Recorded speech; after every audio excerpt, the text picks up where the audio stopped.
box soon.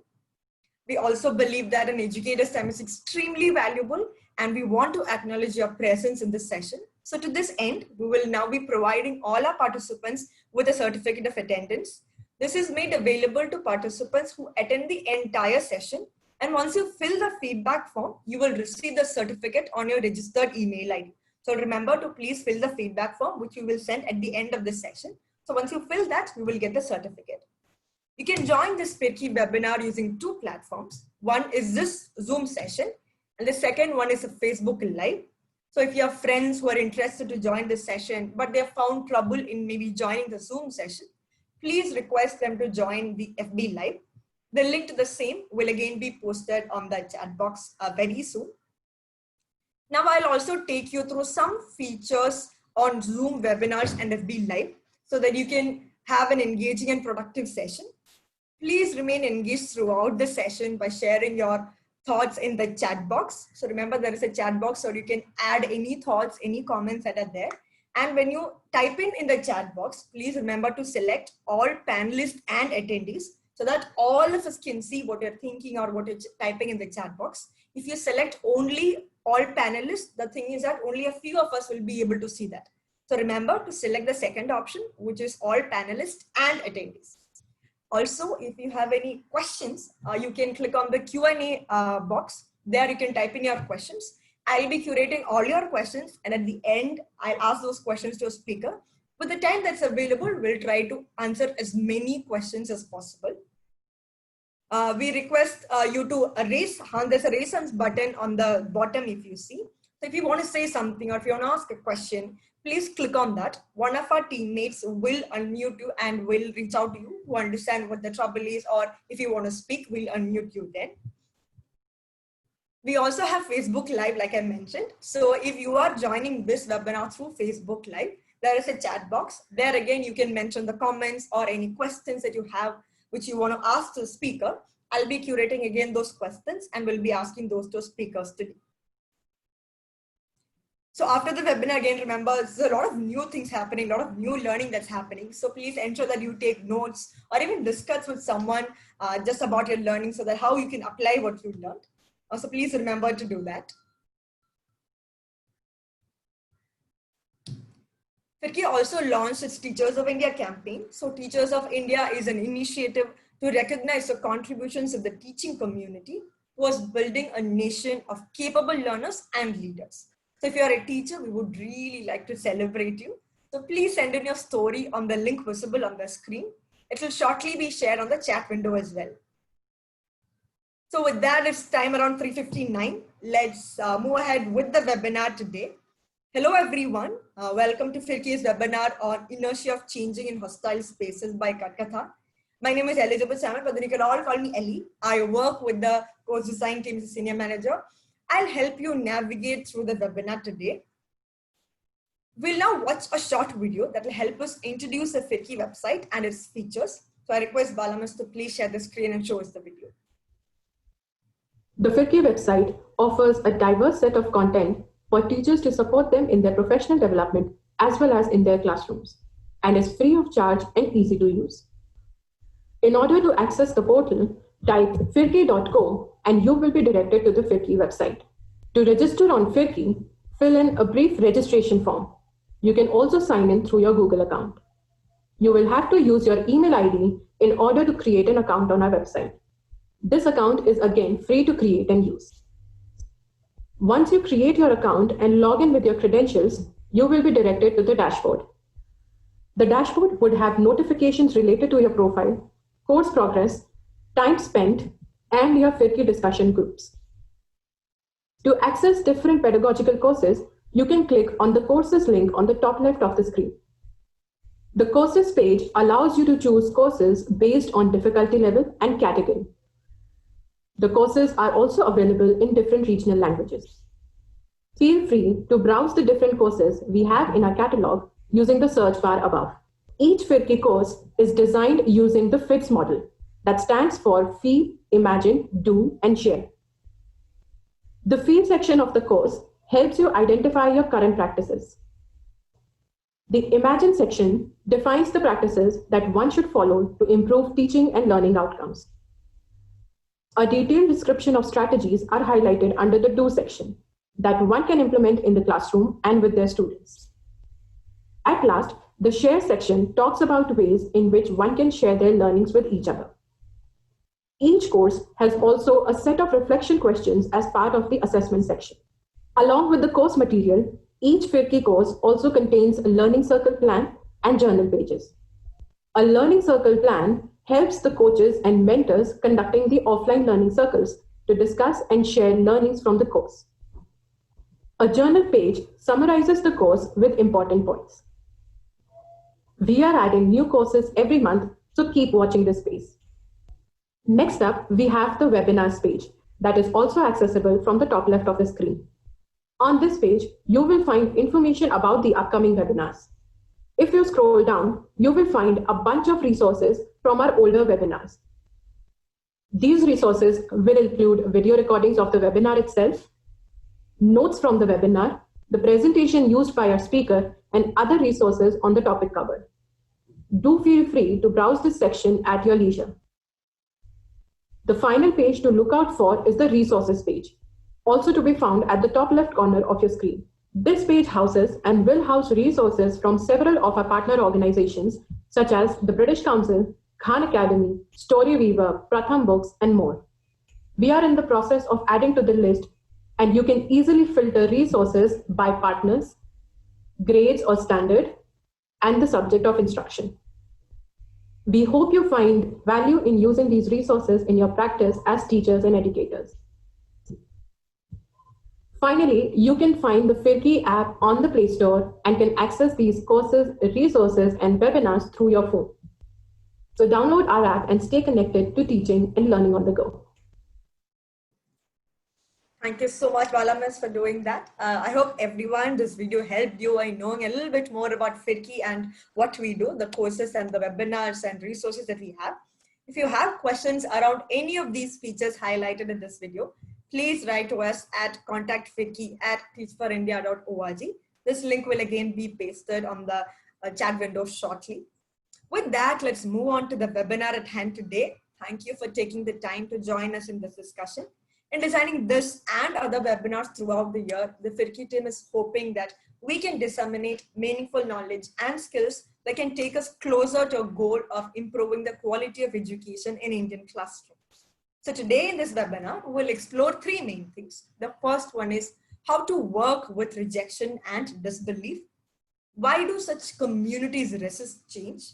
And the third one is, what is the role of mainstream society in understanding those who reside at the margins of conventional normality? Now let me introduce a speaker for the day. So we have with us Gitanjali Babar, founder and director Kat-Katha today. Very, very excited to welcome you, Gitanjali. Gitanjali is a founder and director at Kat-Katha, an NGO that works to empower and liberate sex workers in brothels of the largest red light area known as GB Road of Delhi. She's a graduate from Delhi University with a degree in journalism and has a post-graduation in development communications from the Jamia Millia Islamia University. She received a Gandhi Fellowship in 2010, a 2-year leadership program, and the 2013 Laureate Global Fellowship. She was a program officer with the National AIDS Control Organization, where she got a chance to closely work with sex workers. Gitanjali also spoke at TEDx Talk and was the on-air contest winner at Radio Mirchi 98.3 FM's Flat 983. She was also awarded Times Now Amazing Indian 2014, Femina Women of the Year, Tejaswini by Doordarshan, and others. So just great, Gitanjali. It's a lot of accomplishments. Great. Very, very happy to have you here. That brings us to the norms of the webinar today. One, remember that if you have any questions, so please type it in the Q&A box. So we will reach out and we will look through all those questions. At the end, we'll be asking all those questions to our speakers. With the time that's available, we'll try to answer as many questions as possible. Also, like I said in the beginning, remember, learning anything new might be a little challenging. So please take notes or discuss with someone after this webinar. This webinar will also be recorded and will be available on YouTube and Firki website very soon. So speaker's presentation deck also will be shared. I think that was a very long introduction. That brings me to the end of my introduction. Thank you so much. I hope everybody have an interesting evening. Over to you, Gitanjali. Thank you so much. Thank you so much, Elizabeth. It's an honor to be here. TFI is like a family. I'm connected to TFI since 10 years now, since the beginning of my journey in education sector. And I'm so happy right now to share my experience, to share how has been my journey in an area which is unknown to a lot of us, but we really want to know about that area. So yes, I'm really happy and I'm honored that I'm here today. And I would just request everyone whosoever is here today, joining here. I know that you've come to know more about a red light area, to know more about how education works in such area. I just want to share with you that whenever I talk about GB Road, whenever I talk about a red light district, whenever I talk about a woman who's being trafficked or who's into sex work, I get a little emotional.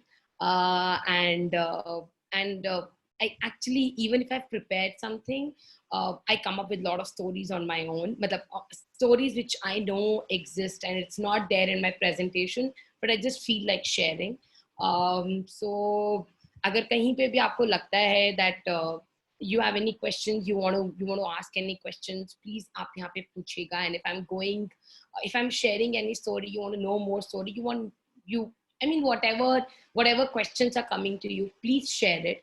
And I would just love to answer them. And I would love to take you to this journey to Street of Love.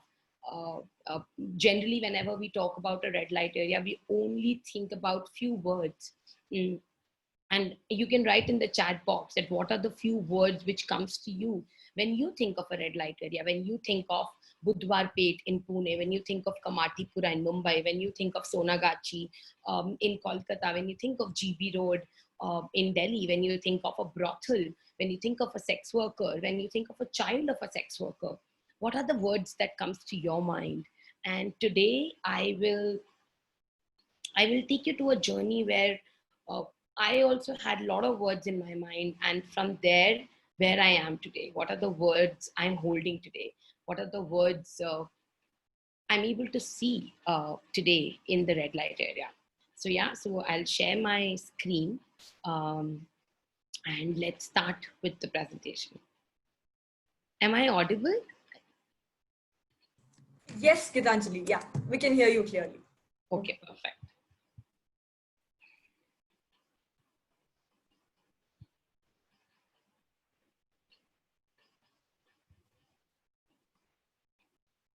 Yeah, we can see your screen now. Just a second. Yeah. Present.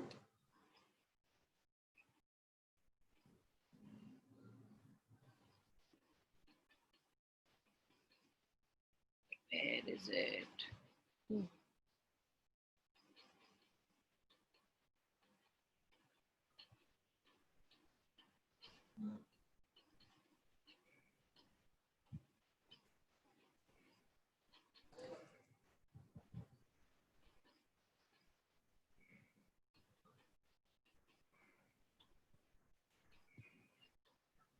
Can you see the screen?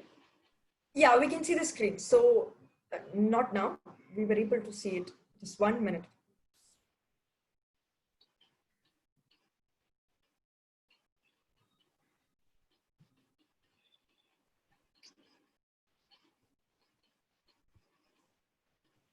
Are you looking at the presentation mode?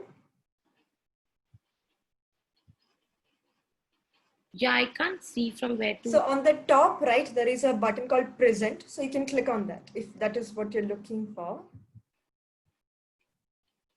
Okay, can you see it? Can you share the screen?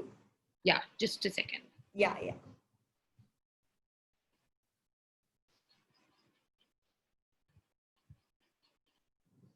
There is some problem, I believe.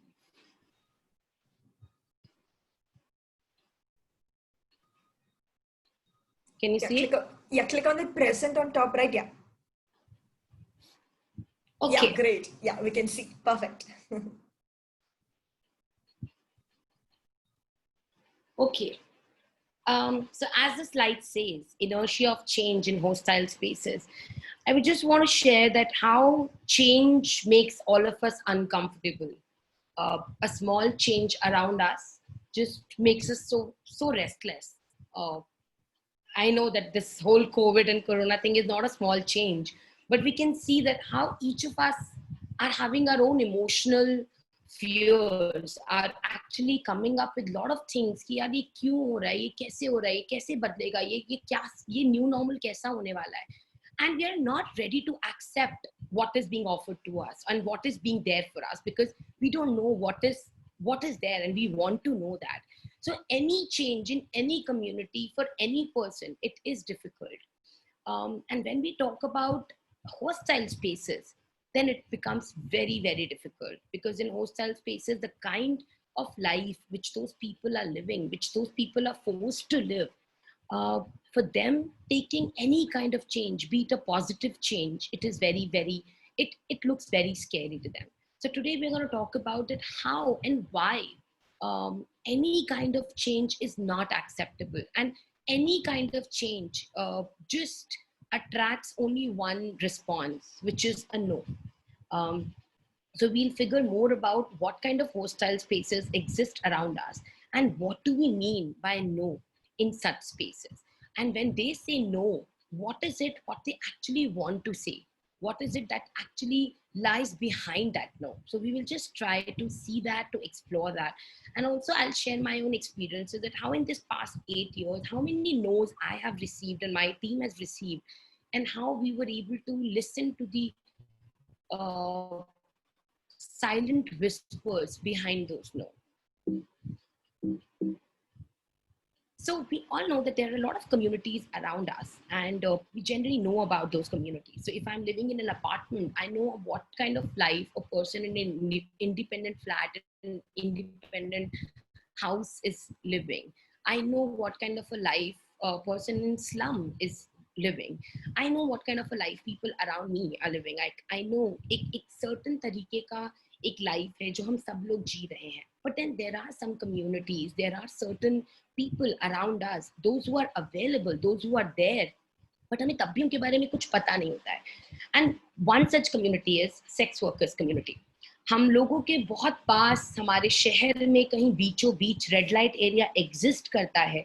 हमें पता होता है, हमारे parents को पता होता है, as a teachers हमें पता होता है कि यस यहाँ पे कोठे हैं और यहाँ पे बहुत सारी लड़कियों को लाया और बेचा जाता है. बट हमें उस एरिया के अंदर क्या होता है ये नहीं पता है.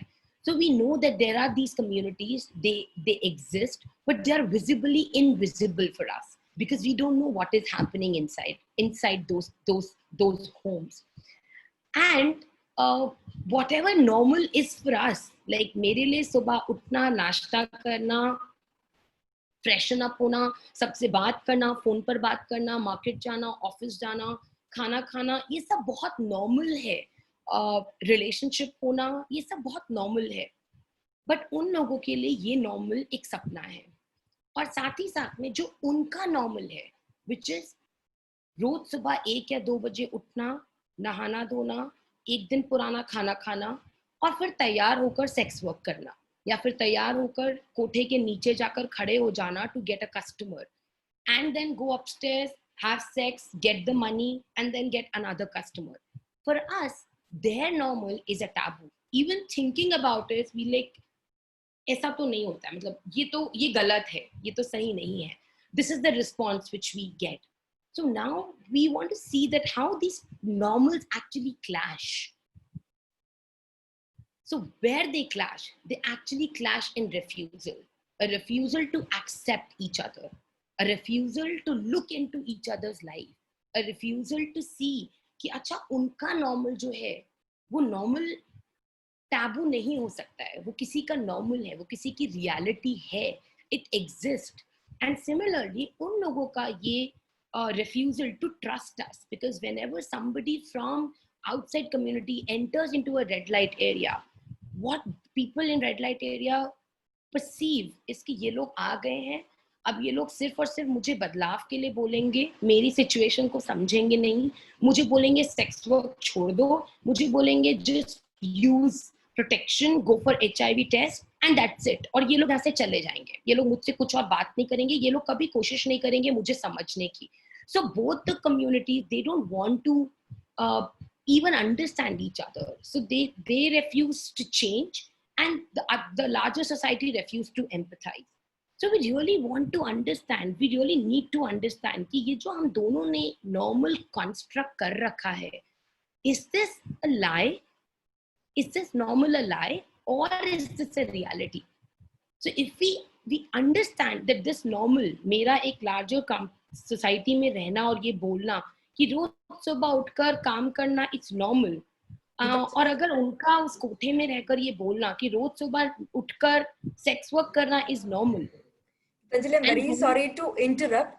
Can you use English, because there are some of our participants who don't understand Hindi. So we have some message in the chat box saying they're not able to understand. Sure. Thank you so much. Sure.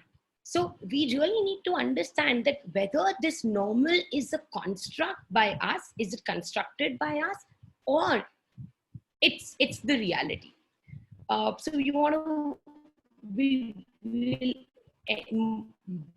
we'll just see it that whatever normal, I just request all of you through this presentation to just see that whatever your normal is, and to just go deeper into it, that whatever your normal is, it's actually not normal. And it's actually a construct of my mind. It's actually a construct of my own comfort. So these stairs, these are the stairs to one of the brothels. If you just look at it, what is written here, it's written that be aware of the pimps and be aware of pickpockets, and take care of your dalalon se saavdhan rahe. So when we talk about a red light area, when we talk about a brothel, the words which comes to us are like, they're going to be filthy, there'll be a lot of tobacco, there'll be a lot of alcohol, the women must be just, there'll be a lot of used condoms around, and the walls will not be much brighter, there'll be darkness all around. This is the normal which comes to us. And that is a reality also. If you look at these stairs, that is the reality also. This is also stairs of one of the brothels, and whatever we have been talking about, this is the reality.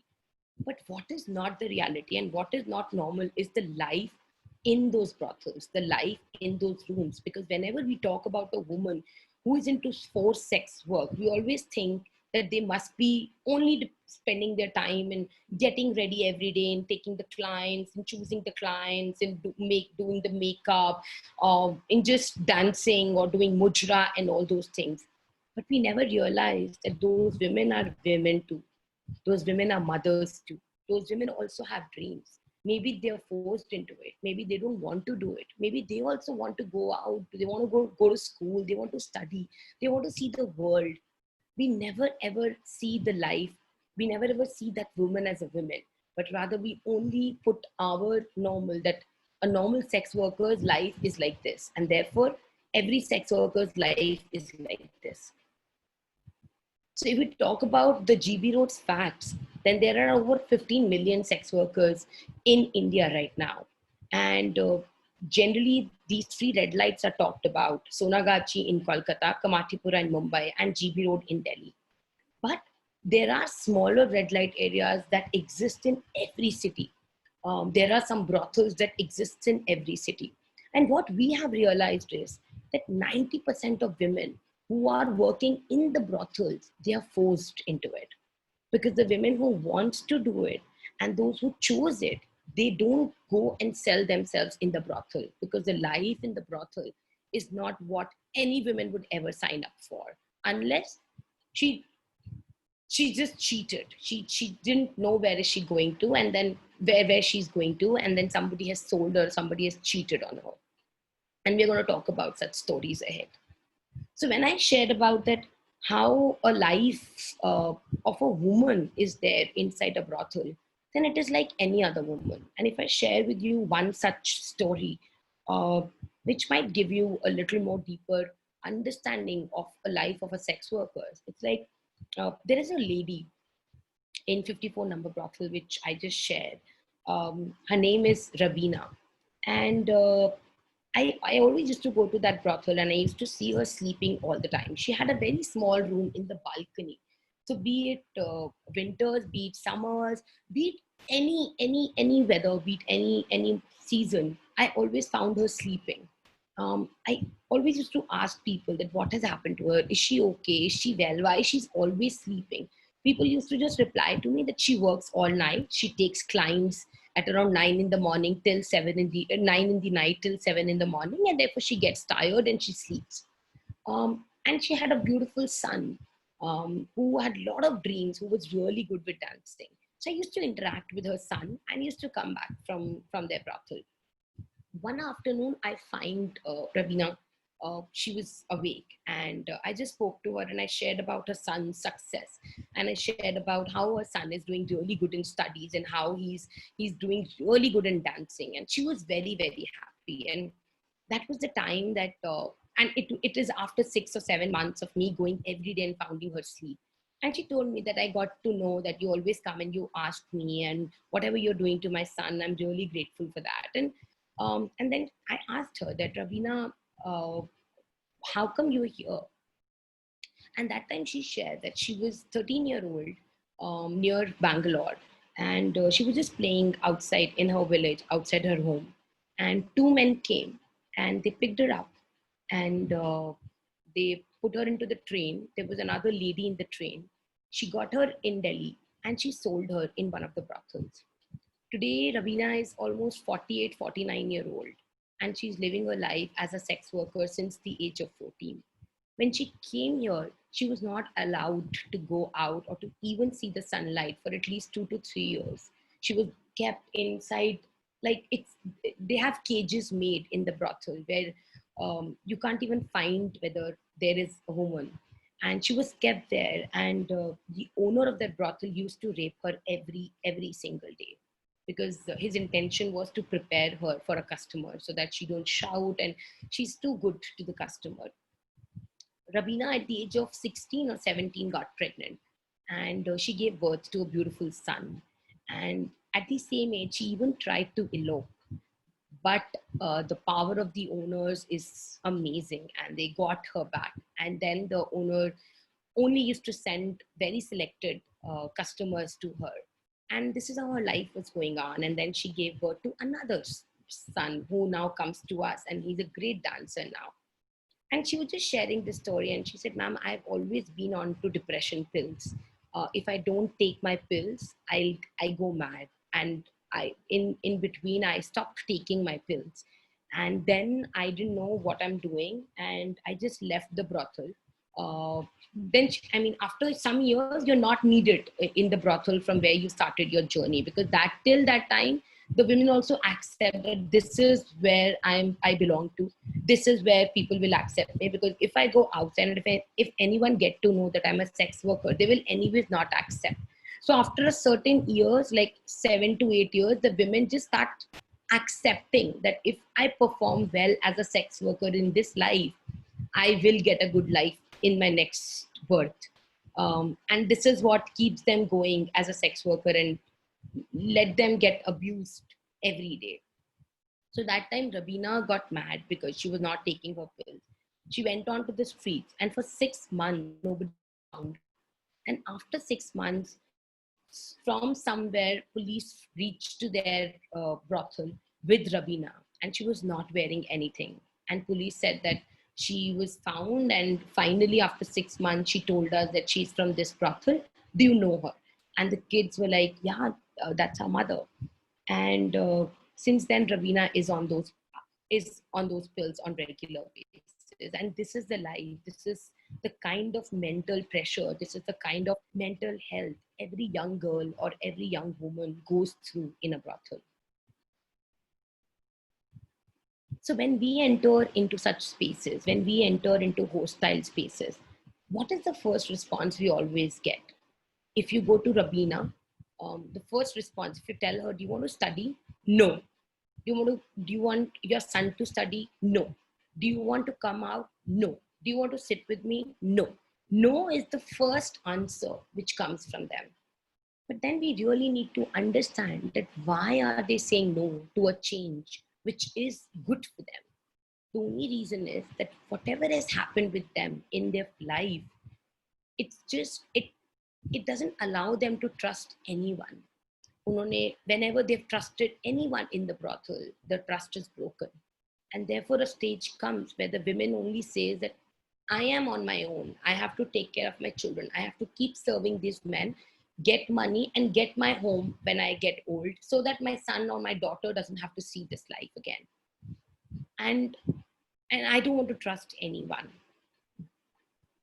But when you enter into such places with a lot of patience, with a lot of love, you start understanding that this no is actually not a no.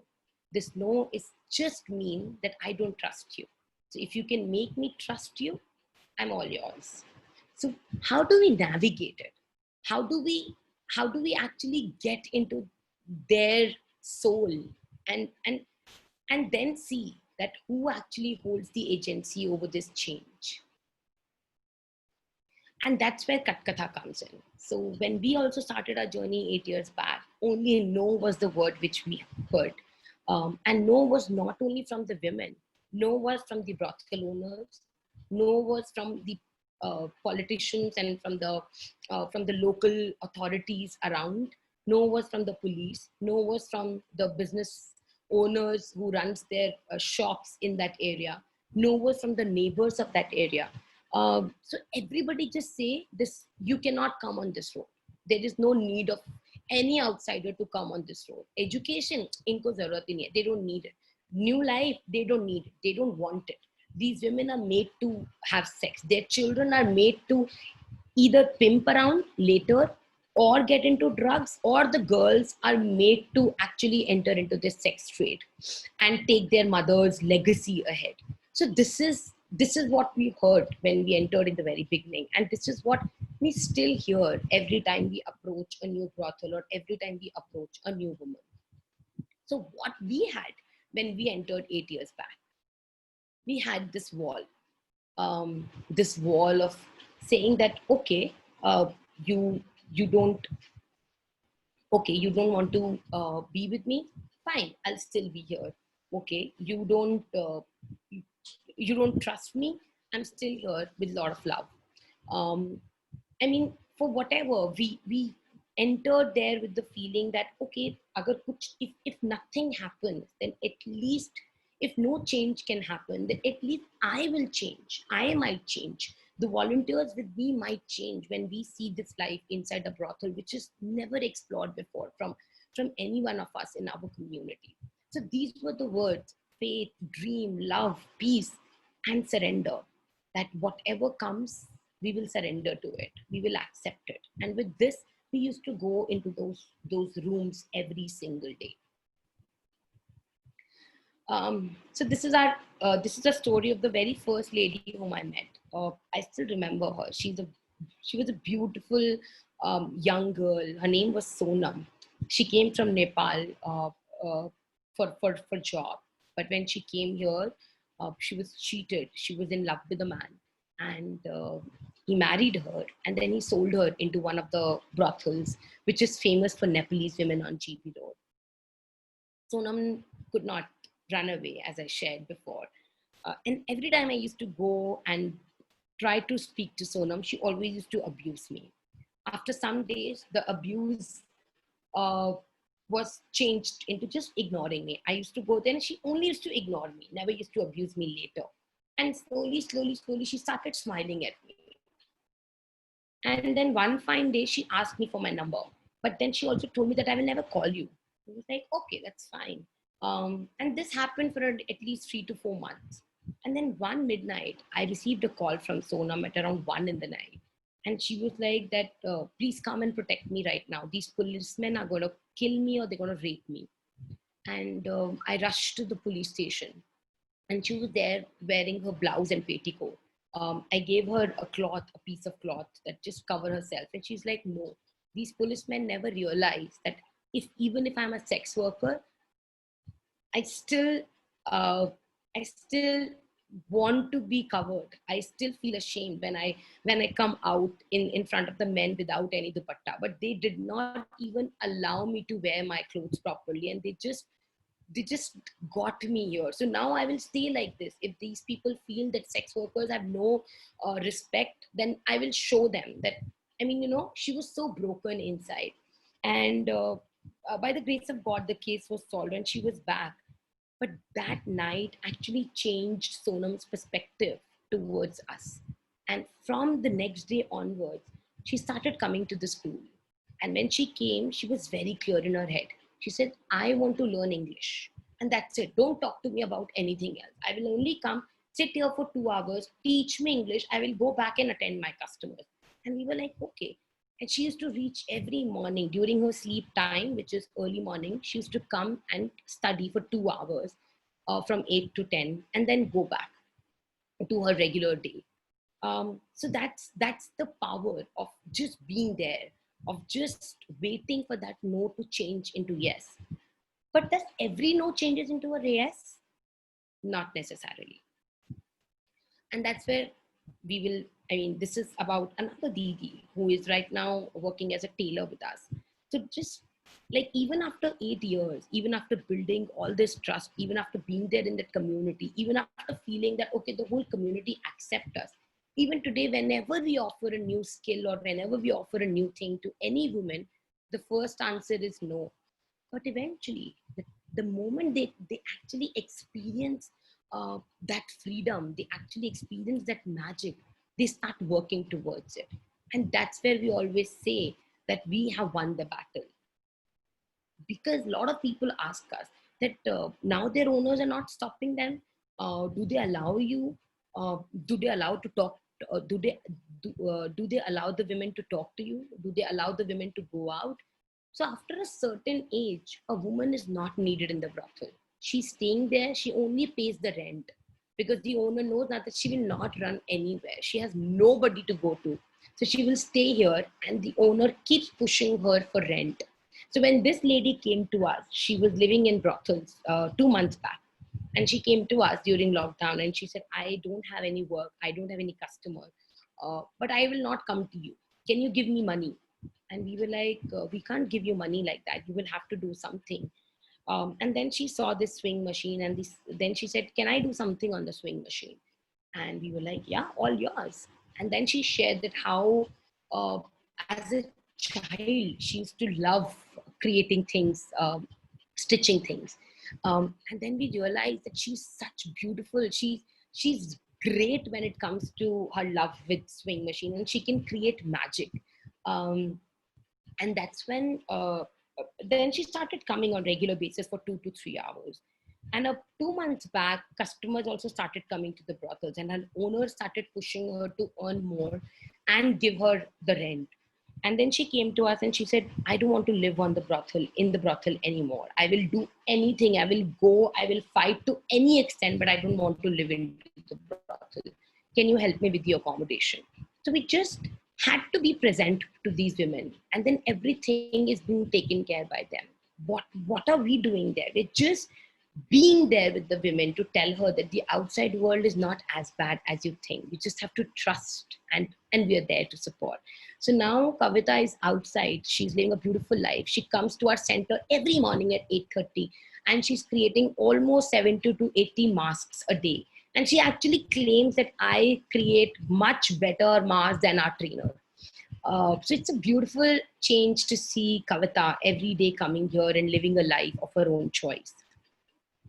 But like I said, that not all no's can be changed into yes. And that's where we have a story of another student who is literally now battling between life and death. The doctors have told him that he will not survive for, not more than 6 months now.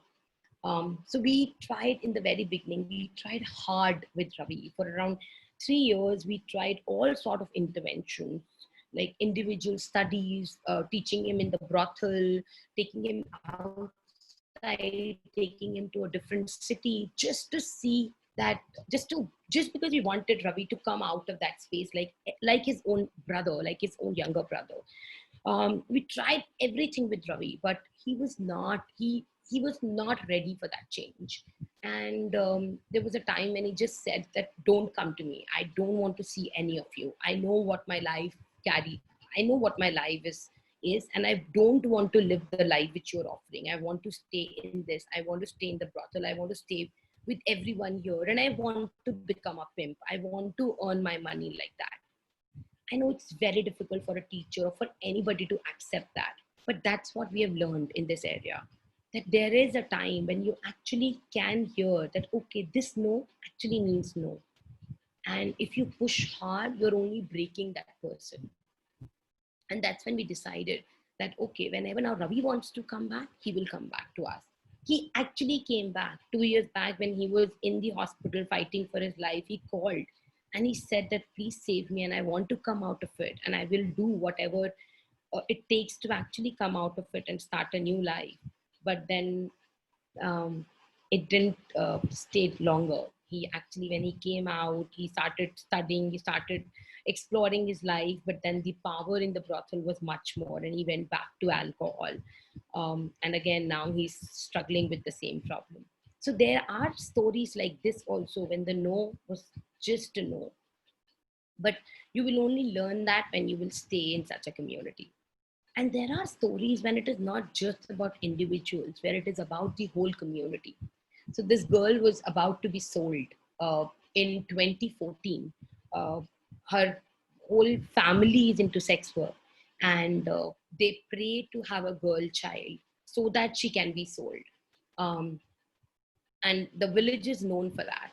So the mother actually wanted them to just enter into sex work because she was 14 and her younger sister was 9. But Komal never wanted to get into sex work, nor she wanted to get married, because these were the two options which were given to her, either to do sex work or to get married. But since Komal was coming to Kat-Katha and she knew what she wants in life, she said no to that. And she came to us and she said, ma'am, I don't want to do any of that. I want to come out and I want to study. But as I shared, that community is powerful also. So they took Komal away from us into the village, and then the whole fight, the whole, I would say, rescue operation started, where Komal was actively telling us that she found her own tricks to tell us over phone, because every time she used to call us, she used to actually take the phone away from her mother and go into the corner and then call us. But we were able to reach Komal. It took us days. It took us a lot of it. We required a lot of police protection. We took a lot of help from the local authority of that village. But ultimately, we got both the girls out, and today they are happily studying in in really nice schools. And Komal is 17 now, and she's just waiting to turn 18 and come out of her hostel and start a new life. And she just wants to explore life. She wants to do vagabonding. She wants to explore the world and then decide what exactly she wants to enter into. So yeah, so sometimes everybody in the community will be against you. Sometimes everybody will just say no, no, no, no, no. But then there will be one voice which will tell you that no, it's a yes. And I want you to just be there, and I want you to just hold me. So whenever we work in such areas, we have to be really quiet to listen to that whisper behind the no and the yes. So that's Komal, and she beautifully went with me to Mumbai to receive this award. And she actually made all the big actors uh, close their eyes and wish for all the children and all the women in the brothels, and wish them that they all live a life of their own dreams, and actually asked everybody to support us, then to support these children and women, and to accept these women and children in their normal life. So people ask us that it's been 8 years and we don't know till when this journey is going to be. And whenever we are asked about scale, we just look into each other's eyes, into our team's eyes, and we laugh, because scale is uh, which now doesn't matter, because in such areas, um, it's very subtle. It's not scale, it's actually subtlety which takes over the scale. It's actually that how many no's were converted into a yes, and how many lives were changed, how many generations have come out of this profession. And even when one woman's life changes, we just feel like, wow, we achieved something. Um, and one child, one brothel, I mean, with one single step, it's just changing. So it's very important sometimes to see that maybe scale is not the answer to every question, and scale is not the answer to every problem. But the subtlety, the humbleness, the patience is the answer. And yeah, we're continuing on this journey, and right now we have we find out that there are a lot of things which work in this area. And since this discussion is about teachers, uh, teachers played a very important role in really creating that space, for that no to convert it into a yes. In this presentation also we have Arzu with us, who joined us as a volunteer year and a half back as a teacher. And I would like Arzu to share her journey as a teacher and what she feels that what kind of a role a teacher can play in such an area. Arzu? Yeah, thank you, Gitanjali. Am I audible? Yeah. So it's been almost a year and a half that I joined Kat-Katha as a teacher, and again, my very first experience was a big no. I think for the first several weeks, whenever I would come, the women would just refuse to even make eye contact.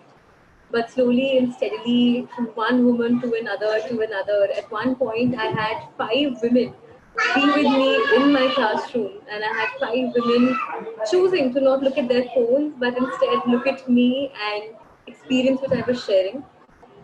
And as a teacher, when you're in this sort of a space, you realize how important it is to just know that why are you teaching and why is it that they are learning. Because, for example, for all of us in our schools, we learn to pass our exams, we learn to get a job, we learn to just meet that societal criteria of success. But for these women, learning became a possibility, learning became reimagining their entire life. Learning became something that could fight their status quo. And that is where, as a teacher, I realized I could actually be the bridge between their world and the mainstream society. And it also goes both ways. When you're coming into their society, as well as when the children and women are coming outside of their world. So when children come outside into different schools, teachers who are there in different schools and the way they create a space where these children feel included, that's equally important. So teachers play a major role here. Yeah, so this is one such example of when our children came outside. When this day happened, Rahagiri Day, a few years back, all these children are very scared. When they entered into India Gate, that space of, Connaught Place, they were like, ma'am, what if people get to know that I'm a child of a sex worker? And slowly, after an hour or so, when they realize that nobody even bothers about it, they don't know from my face, they will not get to know from my face that I belong to GB Road. It actually gave them the confidence to jump onto the stage and dance. And that's the power of, and this does not happen because I was there. It happened because people like Arzu were there holding each child's hand and telling them, and just being with them, showing them that the world will not look at you in an odd way, because nothing is written on your face, and they gave them that confidence. And today all these kids are doing amazing in their life. They're like grown-ups now, and they have now taken up the challenge to do the same thing with the children who are living in the brothels now. This is also about one such event on which we invite all the people from outside world to come on GP Road on every 15th of August. Because what we found was that if the people from a red light area want, if they're ready to accept the outside world, then the outside also has to leave the taboo and say, okay, it doesn't matter what the profession his mother is into, or what the profession is a lady is into. What matters is that she's a woman and she's a beautiful being, and I want to connect to that. So with this intention, we started opening GP Road, and we started telling people to visit us on GP Road on every 15th of August, where they can meet the women, they can dance together, they can perform for each other, they put henna together, and it's just a day of celebration. So these are the ways through which we are trying to get the two communities together to know each other well and to actually change that refusal into acceptance.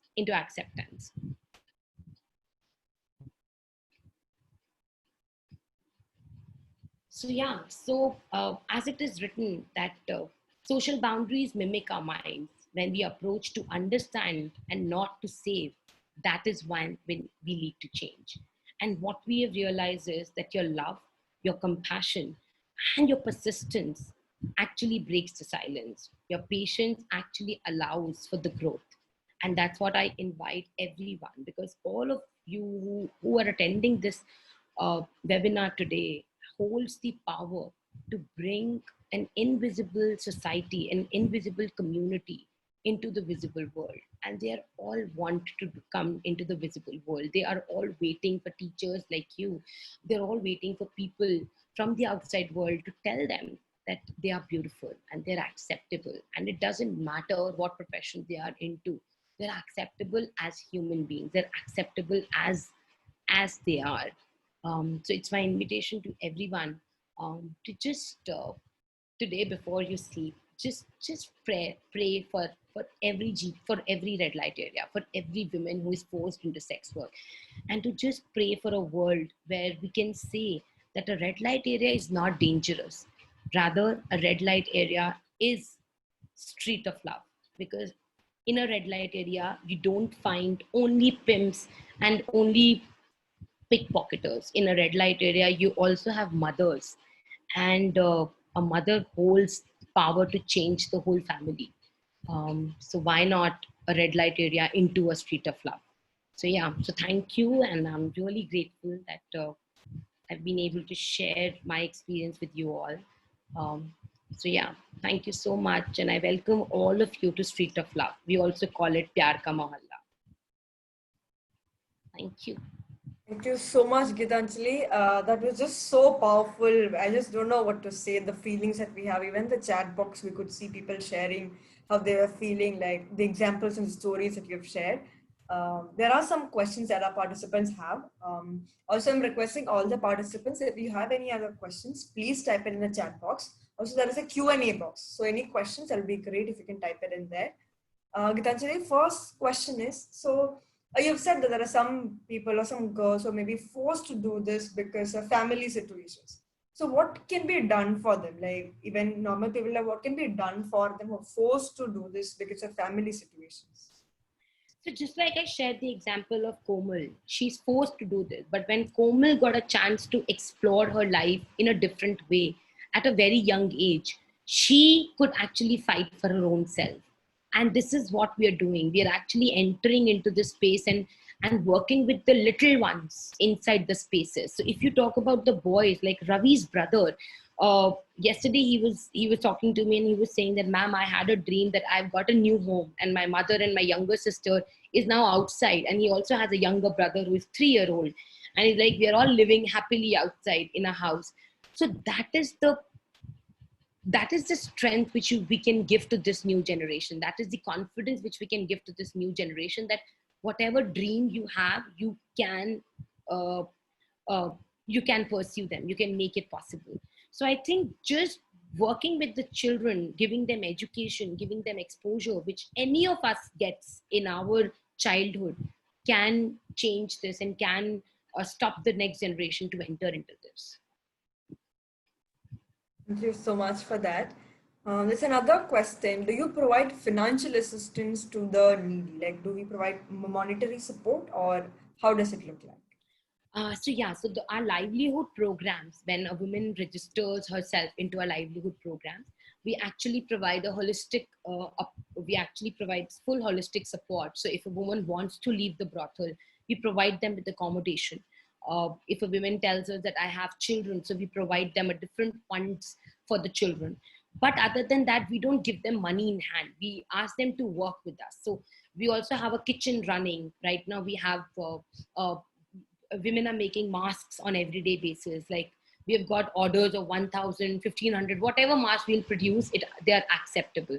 So we create such opportunities for women to come and do that job. And then in return, they get the money. They also feel like they've earned that versus somebody is just giving it to them. Yeah. Great. Yeah. Yes. There's another question around, like, how do pimps react to your school? Like, do they see your work as a threat to their business? Actually, initially, they actually looked at us as a threat. We used to get threat calls as well in the very beginning. But in the past 8 years, our approach is not always like we are entering into a brothel with the aim to rescue women. So there are NGOs who just enters and their whole aim is to rescue women, which is not bad, of course. That's their approach. But that makes the pimps and the owners scared, because with you, police is also coming in. With you, politicians are also coming in. Politicians with a veil that, yeah, we are here for a change. But when we entered in a very polite manner. We entered that we are not doing anything to your business. What we are doing is only bringing education in the lives of women. Um, and with that, the women started changing. And so it's a very subtle change. So now, in fact, pimps comes to us. कि ma'am मुझे भी पढ़ा दो, can I also learn English, क्या आप मेरे बच्चे को भी स्कूल में डाल सकते हो, because every person on that road is there for a reason, is there because they're forced into it, including the pimps. Makes sense. There's one question around the legality of this. So is prostitution legalized in India? What's the government doing? So a question around that. It's a gray area in our country.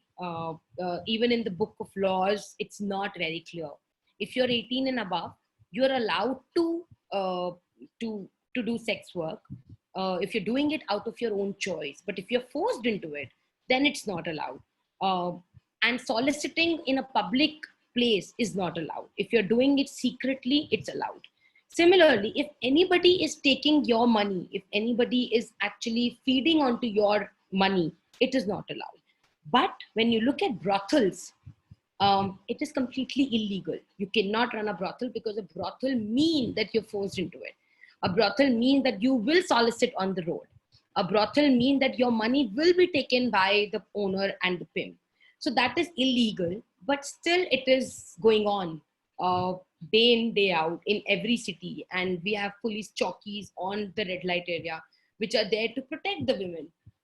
So I always ask this question whenever I get a chance to any new DCP in our area, to any new politician whom I meet, that, sir, according to you, what is it?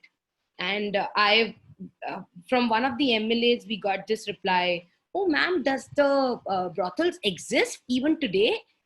And we were like, sir, in your area, there are 4,000 women trafficked and sold, and they're trapped in the brothels. And you're asking me that, does the brothel exist? So that's the reality. Nobody wants to talk about it, but that's there. Illegally working. Yeah. It's illegal, but like you said, it's illegally working. Yeah. There's another question around the medical facilities. So what kind of medical facilities do these girls, women need, and what is available for them? So there is no medical facility available to them. There is no school on that road for the children. There used to be one school, but it was closed due to political reasons, because the neighbors around that area felt that if you provide any kind of facility to these people, they will never leave. And the neighbor wants the women to leave, without empathizing with the fact that the women never wanted to come onto that road. They're forced onto that road. So even if they want to leave, they cannot leave. So there is no medical facility.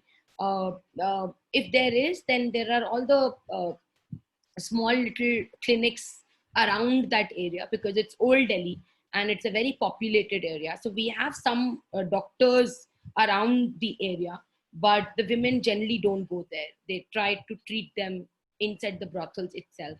And there are government hospitals also, where also the women are very scared to go, because when they go there and when they share their identity, they always experience this whole judgment, oh, sex worker.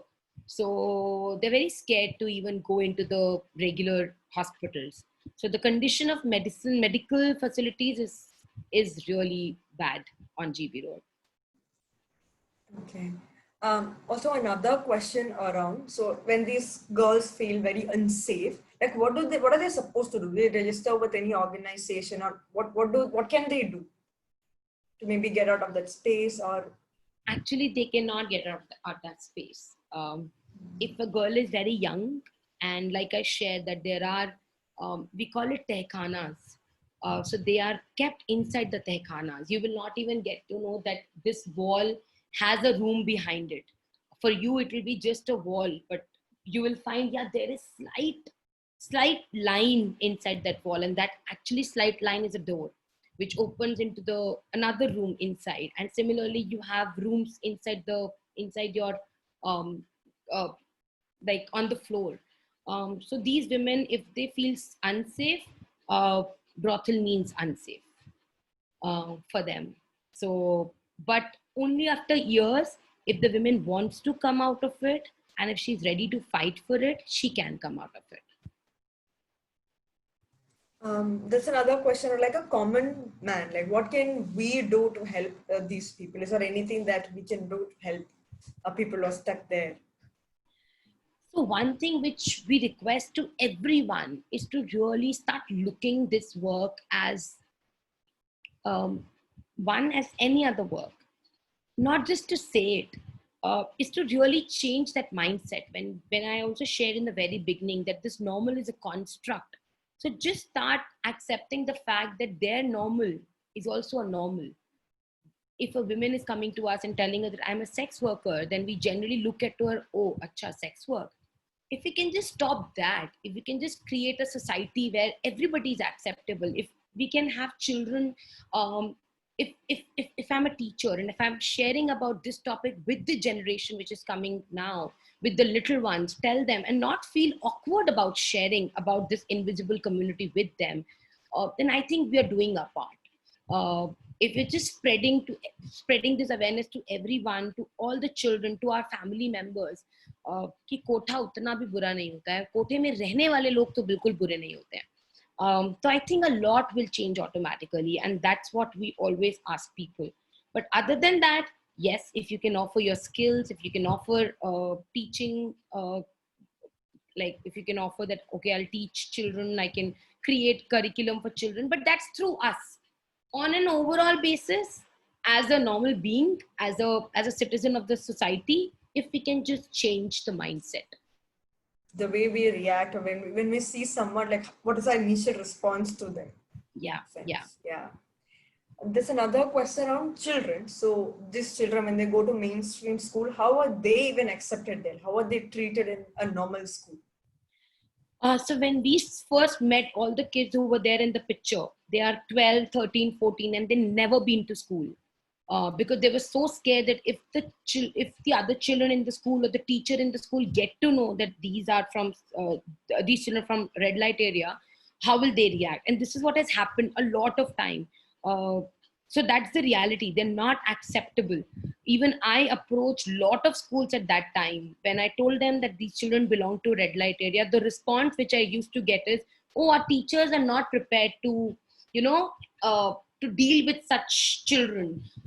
They're not empathized enough. They're not sensitized enough. So Gitanjali, maybe next year, till that time, we will sensitize our teachers. But I always knew that it's a no. Because you don't need a different kind of sensitization. You will only need when you're looking at these children differently. But when you will start looking at them like any other child, you can scold them, you can love them, you can teach them the way any other child, then you don't need any kind of sensitivity. You're not asking any other child कि आपके पापा क्या business करते हैं और उस business के क्या technicalities हैं. We don't ask such questions to our children. Then why to a child of a sex worker? So yes, but luckily we found one school, and the principal of that school shared with me that Gitanjali, none of my teacher will ever get to know where these children belong to. And it's pretty far from GB Road, but our children started going there every morning. And as a result of which, after a year and a half, the boys came to me and they said, ma'am, can I share my identity with the ma'am in the school?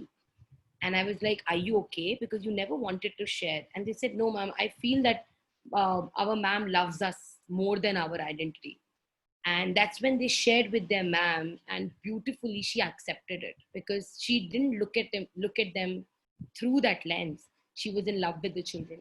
And that gives a lot of confidence to our children. That also, I think, gives a lot of hope for this world. Like this is just what's happening around us. Yeah, that's very, very powerful. Personally, for me also. Yeah. So there was one question around sex workers who chose this profession out of their choice, not maybe someone else forced them to do. So what about them? How is it different for them? It is different for them because they have the agency to choose their clients. They have the agency to choose, ki, okay, I will not have sex in such an unhygienic space, or I will only have sex if you use this protection, or I'm not feeling well today, I have fever or whatever, and I don't want to do this. So they have that agency to say no. But when a woman is sold in a brothel, even if she's going through her periods, she cannot say no. Even so, we found this lady who was 8.5 months pregnant, and she was also standing on the street at night, and she was like, if I will not attend the customer, I will not get food, because she's forced there, she has to do it. So that's the difference. Okay. So are there any helpline numbers for people to complain? Like any forums or government bodies we can work with in our cities? Right now, we only have the women helpline number. We also have the police helpline number. But no other helpline is right now working in Delhi's red light area. And what we notice is that women is not even allowed to call to a helpline number. And she don't even trust, because a lot of time of women, when they go to police station, because the police is also part of this whole game. So they end up coming back by paying a lot of money to the police itself. So what they need is that trust. What they need is a face. What they need is a person who is coming to them, and with them they can share everything. So when I go there, when the team of Kat-Katha goes there, like after months, we know that the women will come to us and she will share her stories. And a lot of times, like recently, we have been able, we won another case for one of our DDs, and she got her child back. So like this, they will trust you, but they never ever trust a helpline number or police in like that over a phone number. That also might not be safe for them. Yeah, it is not Yeah. safe for them, because if they call up the police and the police is linked with the owner, Connected. the owner is anyways going to beat her up, or sometimes maybe murder her. So that's a fear which exists all the time. So when raids happen in these places, so what happens to the women and children? So it depends. A lot of times when a raid happens, generally an NGO and a police team comes into the red light area, into the brothel, and they take the women. Only when they get a lead that there is a young girl in this brothel, they take the women, and they actually take away all the women with them. Most of the women they take away with them, and then the next day they are being produced in the court, and then the court asks them whether you're doing it out of their own choice, and the women happily says that yes, we are doing it out of our own choice, and we want to continue to do this, because the situation of Nari Niketan in our country is much worse than a brothel itself. That's what the women claims. I've never been to a Nari Niketan, and that's what they say. They say that, ma'am, Nari Niketan se bahut better hai if I'm staying here in a brothel. Because even in Nari Niketan, I will be forced into sex work. I'm saying it on a public forum right now, because that's the reality which I hear from the women. And they always says that if we go to a Nari Niketan, anyways our owner will come and they will ask us that your child is back with me. Do you want to be free? Do you want to come out? And if I say yes, I want to come out, then the owner will say, okay, I'm paying 10 lakh rupees to the police for you, and now you have to pay me at the interest rate of 60 to 70%. So every time a raid happens, that is the fear a woman carries, and that is the reason why she hides herself, and she doesn't want to go with the police, because they know ki sab mile hue hain. And yeah, so, and sometimes the raids are very ugly. They beat up the women. The story which I was sharing with you about Sonam, there was another girl in that raid itself who was pregnant, and the policeman actually dragged her on the stairs, and she had to face miscarriage then and there. So there are a lot of abuse also during the police raid. That's also reality. But nowadays I have seen that people have become little more sensitized. जो NGOs भी आते हैं, they also little more careful, and yeah, so ऐसा होता है. What kind of education is relevant to the children and women here? That I think the professionals will tell much better. What we have been able to offer is that we created a safe space for these children, and we gave them their time to just come and explore themselves. For years, like for 1 or 2 years, one of my girl was like, I don't want to even look at the notebook, and we were okay with that. So the education which that child needs, and the education which makes the child comfortable in the very first few years, is what I think it's apt for the child. And I've also seen that once they start getting into it, once they start believing onto themselves, they actually cover up the syllabus really fast. So all these kids actually got admission into school at the age of 13, 14. But now, like one of the child, Kunal, is 18 and he's giving his 12th this year. So they cover it up really fast. They have that intelligence to cover it up. But you have to be very patient when it comes to. So whenever we have tried books with the children, the proper curriculum, we didn't succeed much. But yeah, so that's what we have been trying. Just have a different type of curriculum, have a different type of program for every child. Makes sense. Also, there are many transgenders who are involved in the sex work. What about them? Like, how can they be connected to the mainstream? Actually, the whole story of transgenders they're also like the invisible communities in the society. I think they also have a similar request with the outside world, that when a transgender comes to us when we are standing on a red light normal red light in our car, we generally try to avoid them. We generally try to ignore them. We generally look at them like, oh, फिर से आ गए मांगने के लिए. We look at them like that. But then we never try to find out that how they actually became transgenders.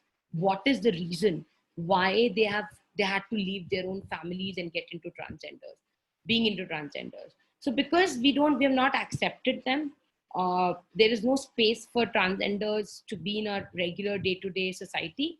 Therefore, they have entered into sex work. Otherwise, in a transgender community, sex work is not taken as a respectable thing. Even among themselves, those who are into sex work, they are looked down upon by the elderlies. Because they always feel that we were here to bless people, to be with people in their happy times and not to do this work. But the situation is such that they have to do this work. Again, we don't talk about transgenders with our children. Our children may not know. Like when I was a child, I always used to carry this question, ki transgenders hote kaun hai? I used to ask this question to my mom. And my journey actually started by working with transgenders. I worked with transgenders for 4 years because I had this curiosity to know, ye hote kaun hai? How are they different to us? But my teachers and my parents never had the answers. So maybe that's a way that if we start spreading awareness about all these invisible communities, a lot will change. Also, what about the impact of this COVID-19 pandemic on the community in Delhi, the red light street? How did it impact them? So basically, a lot of the women, one is that because it's, I don't know how it happened, but this time during the lockdown, there were many people who came to give ration to the women. They were distributing ration, but in an uneven way. Because what they wanted was, they wanted women to come down. They wanted to click the pictures of the women, put it on Facebook, sharing that, yes, we have given the pictures, and without the veil. And they had their own reasons, but we were like, at least they're giving something. Because the business on the road was completely shut. The women were not coming down at all. They had no access, and they were literally stuck inside the brothel, and there was no customer also. So that's one part of the story. But the other part of the story was that, well, what I look at is that this time in the past 5 months, whenever I used to visit the brothel, I was very happy because I could see women actually enjoying themselves. I could see women wearing full clothes. I could see women resting, which is not we don't see that otherwise. I could see brothels were very clean. Otherwise, we always see them really filthy. So this was a nice, I would say it was a nice time for a woman's body to also recover from, like, on an average basis, a woman goes through like 20 to 25 sexual acts on everyday basis. She's forced to do that. And this time she was just enjoying herself, being herself. So in that ways, just like nature is recovering, I think sex workers also recovered. Yeah, so now you said there is some change in them, they get some time by themselves, but what do you think will happen post-COVID world? Like, will things resume, or will they have experienced the same thing different so that they can do something different? Like, what do you think will happen next? So it has already resumed. The work on GB Road has already started. The customers have already started coming. But the good part is that now the women have also realized that sex work can pause any day, and they need to learn something more, and they can learn something more. So during this time only, we started a new project called Hatshala, where we invited women to come and explore other skills. And because they had time, because there was no customers, so they used to come to us. We started this 2 months back in end of the May. And as a result of which, for the first time in 8 years, we have our space full of women every morning, which has never happened, because now the women have also realized that corona kabhi bhi aa sakta hai, and the business will not resume like it was before, for the at least for the next few months. So they're ready to explore their lives, and but I'm sure business will resume very soon. Thank you so much, Gitanjali. Just 2 more minutes to close this out. It was just wonderful listening to you and the experiences and the stories that you shared. Can you also share your thoughts on this webinar? How did it go? What are you thinking? No, I feel it's so amazing I don't know how many people are there, but it's always amazing to attend and to be like, it's my first formal webinar today. I'm very scared of sharing online is tarike se, but mujhe bahut maza aaya. I really enjoyed, and I was completely reflecting on my journey. So I'm really grateful to all of you, to TFI, to all the people who are here, and to ask so many questions. It just shows that people wants to know, and they are really interested. They want to become a part of this change, and they want to understand that what it takes to really bring a change in a hostile space. So I'm very grateful, and thank you so much. Thank you so much for all this that you've shared. It's just very, very powerful, like very touching also, just making us think a lot about what we do, like what we can contribute to make their lives better. So dear participants, to reach out to the speakers, you can write to them at Kat-Katha@gmail.com. So please indicate the subject line connection to Firki Webinar so that they can just go through it very quickly. This information again will be posted on the chat window very shortly. Our next webinar is a webinar on Be a Digital Leader. I Can Help, scheduled for August 28th. Before you leave, please take a minute to also give us feedback on your learning experience on the webinar today. This will help us grow and improve our resources for you. So once you have filled the feedback form, you will receive the attendance certificate on your registered email ID. So please remember to fill the feedback form. Thank you so much, everyone. Have a great evening. Thank you so much, Gitanjali. Thank you so much, Elizabeth. Thank you, everyone. Thank you, Firki team.